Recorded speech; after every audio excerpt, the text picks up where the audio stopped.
The Houston Texans are always an exciting team for fantasy football, especially year in, year out for redraft. Although last year, a little bit disappointing from the headline QB on the Texans roster. But on the other side, they're away from another QB who caused headlines for all other reasons. To have a look, though, at the Houston Texans, purely from a redraft fantasy football point of view, I am joined by H from the JMD pod. And H, let's start off at QB. Let's start off with CJ Stroud.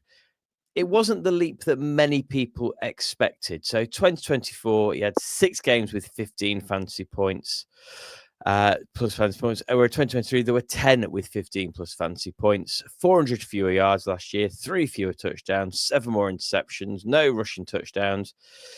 It was kind of a mix across the board. This year is being drafted at QB 15. For me, that feels a little bit high. Am I putting too much into last year's season?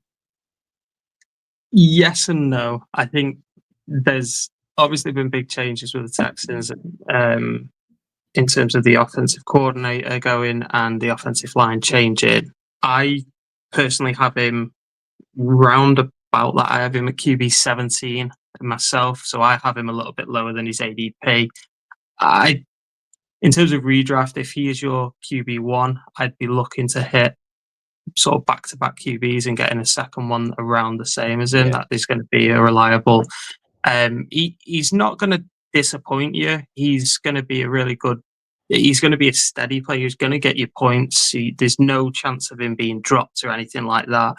But I think with the new system, new offensive line, and new weapons, where the weapons aren't, in my opinion, there was greater talent last year than in terms of what we know than there is this year. And I think that also makes me a little bit nervous of selecting him as well. Yeah, I think it just, we always see, don't we, when a rookie has a breakout season straight away, they're probably a little bit overdrafted. We saw the same with Sam Laporta last year. But say we're going to discuss the weapons at his disposal. There are certainly going to be some games with points. And CJ Stroud, if you draft the way you take 2 QBs in redraft, he certainly could be a good part of a tandem.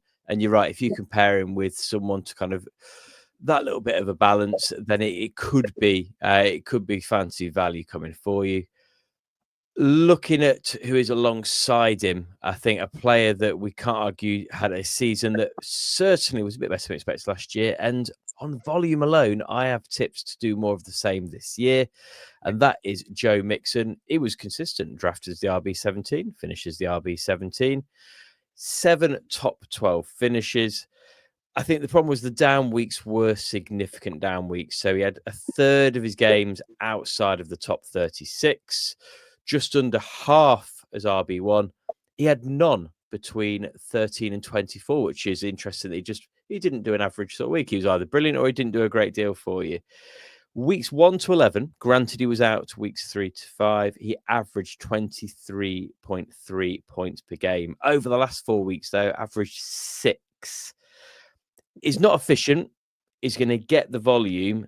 And I think the end of last season was just, it's one of those things, isn't it? I feel taking him where he's going at the minute, he's going off the board around RB19, a little bit lower than I've got him ranked at RB16. It feels like a reasonably safe RB2 pick for me. I couldn't agree more. I think, especially around where he's being drafted and some of the players around him, they're, in my opinion, they probably have slightly better running back rooms. And with Mixon, he is, right now, I'd say he's very much the clear RB1, and I don't think he's going to get much of a challenge. The only downside right now is he had surgery in the off-season from the injury he sustained earlier in the season. So there's always that lingering thing with any aging running back, that there may be some form of lingering niggles with him. But in terms of his fantasy outlet, he should be. I have him pretty much bang on where you have him at RB16. I think he's good fantasy value. So I'm where he is. Take him. He's worth it for the pure volume that he should see. Is going in an interesting spot to decide on your RB2 as well. So looking at current ADP on Sleeper, he's going around Amari Hampton, Kenneth Walker, Chuba Hubbard, Mixon, James Conner, David Montgomery. There's some interesting players. You could make a case for all of them. I'm a bit more down on Walker than most, so he'd probably be the one I'd move out of that. But you're looking where they'll finish. There will probably be about 15 fantasy points between all of those come the end of the season. And like we say, the volume is what's really is the appeal with Mixon. Competition-wise, we've touched upon that, and competition is a name that you would have feared if you had Mixon and Chubb on a running back committee for the damage it had done just 2 years ago. But Nick Chubb, we can't really count last season. To be honest, I've written on my notes, forget about it, throw it out. RB60 last year, drafted as RB27. Yes, he had 8.7 points per game, but he only had 2 games over 40 snaps. He was coming back from an absolutely horrific knee injury. So, yeah, it was the ACL, LCL, MCL, and basically every bit of his knee was an absolute mess. He also had a horror knee injury back in college. The fact he came back up all was remarkable, and then broke his foot. I don't think we can base anything on last year. We can't base anything on 2 years ago either. I've got him just as let's wait and see. He's being drafted round 14, 15, last round of most people's drafts. As far as bench stashes go, if you can have a bench stash who the last time we saw him fully fit was elite, it's probably worth a gamble as more so than most around there, maybe. Yeah, definitely worth the gamble. If you get, I'd obviously listened to a lot of Texans podcasts, and a few people have said if you get 70% of Nick Chubb from what he was, that is one of the best RB2s in the league you could potentially have. He's obviously a year on from that horrific injury. I hope he's got some juice left in the tank. I love Nick Chubb. He's been one of my favorite players to watch for a long time, and obviously, with you being a Ravens fan, you might disagree with that slightly, but yeah, I think he's a phenomenal running back. If, like I said, if you get 70% out of him, that could be one of the best 1-2 punches. But it is one of them. Let's wait and see what happens. Totally agree. Late round gamble is well worth a little stab in the dark at. The biggest compliment I can pay to Nick Chubb is that despite his career at the Browns, I still quite like him. He's a player who's just so hard to dislike, isn't he? Yeah. Yeah, there's a few running backs. Obviously, for me, Derrick Henry is one of them. I don't know if you've listened to what we talk about, but I've said Derrick Henry is a top running back, and you will never see me fade on him. He's just one of them, so consistent. I wish I could say the same for Chubb, but the injuries have just it was a killer last year, and it's sad to see that obviously he's not the same player he was. But I mean, for the Texans to pick him up as a RB2, and realistically, there's no competition for RB2. I think he could have some fantasy value, maybe goal line stuff as well. So yeah, it'd be interesting to see how he does. And looking at the players that are going around him currently, so he's going off board as RB52. So just before you've got Dowdle and Algier. I think you can make cases for both of those as maybe being a little bit safer as far as backup picks go, but you still rely on injuries ahead of them there. Chubb, even if Mixon's fit, if he's 70, he will still have weeks. And after that, Jalen Wright, Dylan Sampson, Jerome Ford. I'm not interested in any of those anywhere the same proportions I would be for Nick Chubb. Before we move on then to discuss wide receiver, please do take a moment to subscribe, like, give us a share as well. And once you finish with this show, go and check out one of the other 31 deep dive shows. We go through every single team in the NFL this offseason to get you ready for your redraft drafts. On to wide receiver, though, and a player that we were kind of waiting for last season for quite a while. Unfortunately, he's in a situation this year where he has a clear run at the wide receiver one because of another horrific injury that we'll talk about shortly. But Nico Collins, despite missing 5 games, was still the wide receiver 23. I think this year we can project him for 100 receptions, 1,000, 300, 400 yards, maybe 9-ish touchdowns, and that 17.6 points per game is probably then in with a shout of moving up a point or two you would expect. I think that it's the consistency again that was a bit of a concern. So he had 22.2% of his games wide receiver one, just under 40. He was a top 24 wide receiver, but then still just a quarter of those games outside of the wide receiver three picture entirely. I think if we can get to about a third of his games as a wide receiver one and then just over half as a wide receiver two, I think you're getting decent return on there now. I've gone back and forth though with him. My wide receivers from 6 to 12, I still can't quite make my mind. But at the moment, I've got him as wide receiver 7. I can't work out if I'm being too optimistic or not there. So I'm very similar with yourself in terms of mine. I have between 5 to 10 where I've gone back and forward. I think purely because I'm a Texans fan, I have Nico at 5. But the biggest downside to Nico Collins, and probably the only downside to selecting Nico Collins, is he hasn't had a full season in the NFL yet. I think that is critical when you are making your selections, especially in redraft, because not having one of those players for a few weeks, you are having to get probably another wide receiver round or two higher. But in terms of upside, he's projection-wise, he's right up there with the very best. I think last year he started so hot, but that could also have been down to the fact that they had Diggs, and then obviously we're going to talk about the other one in a little bit. And I think that played a huge part because he didn't have as much attention. And then once the other two receivers went down, you saw that Nico's numbers sort of dropped a bit. So I think that played a huge impact on him. This year is going to be interesting, but he is probably the only reliable target in terms of the Texans this year. And I've taken him in quite a lot of drafts, and I'm sat there going, yeah, that I'm happy with that, especially when you're selecting later in the first round. So I have him as a first rounder in 12 team leagues. Very, very early second in anything less than that, though.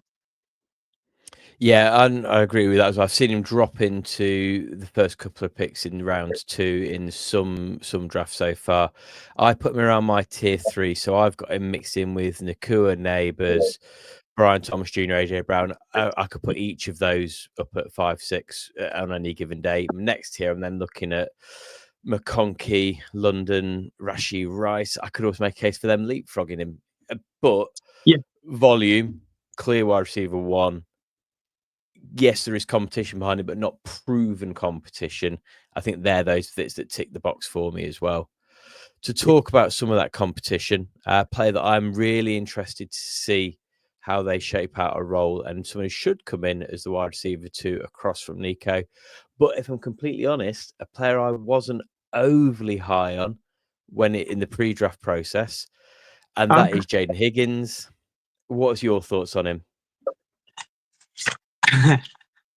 So I understand the hype. I know we're going to talk about the other one, but I'll come on to Jayden Higgins. He's 6'4", 215 pound, and runs a 4.4. That's everything you kind of want in a wide receiver. He had outstanding sort of reception. I think 1,100 yards for Iowa State, 9 touchdowns. So he was a red zone target. I would take him over some wide receiver 2s because I think there's potential that he could be a very good receiver. He has played outside, he has played inside. We don't know what the Texans system is going to be, if it's going to be similar to the McVay one with Nick Caley, or whether he's going to go more to the Patriots. But with both of those systems, a lot of sort of inside guys tend to get a lot more. So I'd be interested to see how he works. But based purely on his athletics and his stats and things like that, he looks like a pretty good pick to somebody that you could maybe stash away for. And if Nico does have his couple of weeks out, he could be somebody that you may have to rely on as well. Yeah, I mean, if you say 6'4" is a red zone target, he's got around 2 draft capital. For me, though, I agree, he's a bench stash and see what happens. He's also in that bracket of wide receivers that we can get really excited about preseason and we will never ever speak of again. At the minute, everyone looks like they're going to have a great career and everyone looks like they are fantasy relevant, but we shall see as the season progresses. You've kind of referred to Jaylin Noel briefly, though. So 70% of his snaps he played out of the slot at Iowa. He's been dubbed as a similar player to Christian Kirk. I'm not sure if that's a compliment or not. I'm not sure I see a role for both of them. I'm assuming how you've spoken so far that you see the role will be for Noel. So my personal opinion is Jaylin Noel had better tape than Jayden Higgins. It's the kind of the athletic side of Jayden Higgins that makes him a somebody that has been selected in the second round rather than Noel, who by all accounts fell to the third round. He's 5'9", 201 pound, and runs. He's quicker than Higgins. I do see him similar to Christian Kirk, and I see the comparisons to Christian Kirk. My problem with Noel is I think he starts as wide receiver 4, so he is, as you've put there, a watch the wire. He could be somebody that in the later weeks where you're having a look around going, I could really do with somebody, and he could be the one that pops up. I like him. I'd like I say, I have personally preferred his tape to Higgins. I think they've both got pretty good landing spots. It's just whether or not there is a role for Noel to start with, especially with Kirk, who obviously again have ruined the surprise for the next one. But I think by the end of the season he could be the sort of wide receiver 3 for the Texans. Yeah, so looking at Christian Kirk then as well, I think that it's a question we're not really quite sure of what the answer is, Kirk or Noel, not just in the season, but maybe any given week. I think where I'm going to think about both of them is being more likely dependent on price and matchup in DFS more than necessarily redraft until we get to bye weeks. But yeah, it also depends on Stroud, and if is Stroud going to be dishing out the volume to receivers in a way that he can sustain 3 targets as well. It's going to be very interesting. He's certainly looking at ADP is going off the board at wide receiver 60 in round 12. So consensus is that Kirk's going to have a role and have some fancy value. I'm absolutely gutted we're not going to see any fancy value in Tank Dell this season, though. We've spoke about horrific knee injuries once. We'll have to mention Dell again. Just can't catch any luck, unfortunately, can Tank Dell. And although he's not officially out for the season, I think if we do see him, it's going to be more getting him kind of on his way to recovery with a little bit of game time, if appropriate, more than anything. So Dell, we can cross out fancy relevance. Christian Kirk, what are your thoughts? Are we going to be mentioning him much for our redraft leagues? I think early on it would be somebody that you could potentially stash and just see how it goes. But I think as the season progresses, I have a funny feeling he's going to be the one that you sort of drop and on your waiver wires and pick up somebody else. I would love to say he's going to be the 1,000-yard receiver that he was as his first year in Jacksonville, but he's another player that's had a couple of kind of weird injuries. They've not been muscle injuries; they've been sort of contact injuries that have ruled him out for quite a while. He never lived up to the contract that he got in Jacksonville. I think he may start the season a little bit well. He's somebody that could take a swing on, but I think as the season progresses, you will start to see more of Noel than we will of Kirk.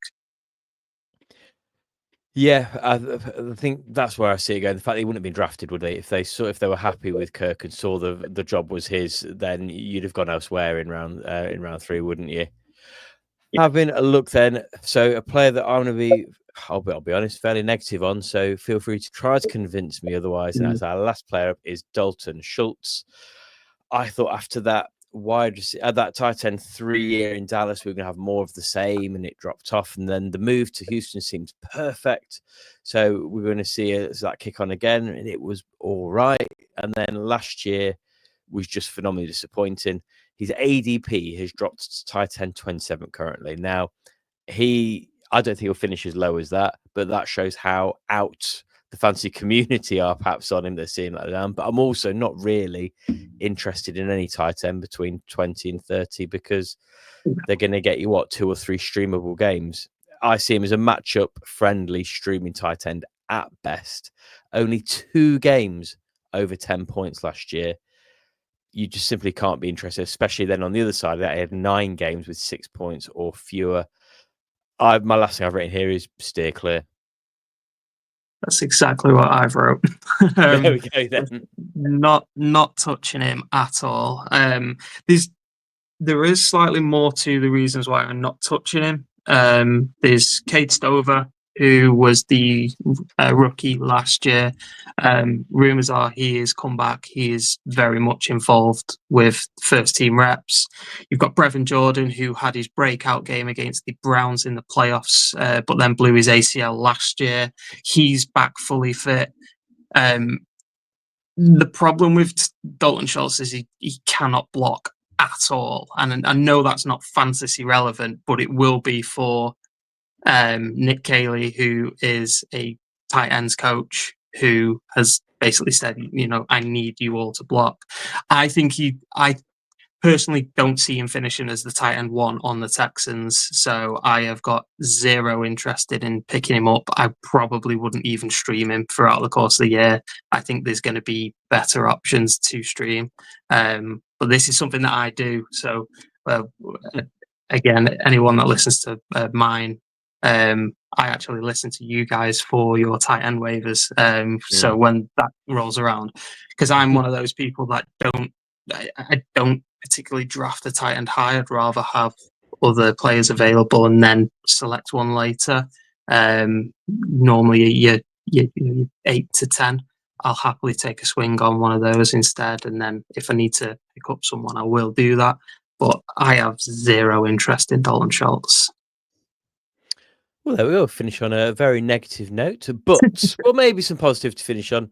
Before we kind of wrap things up, H, what's your outlook for the Texans this season, both their NFL and future, but also for fantasy?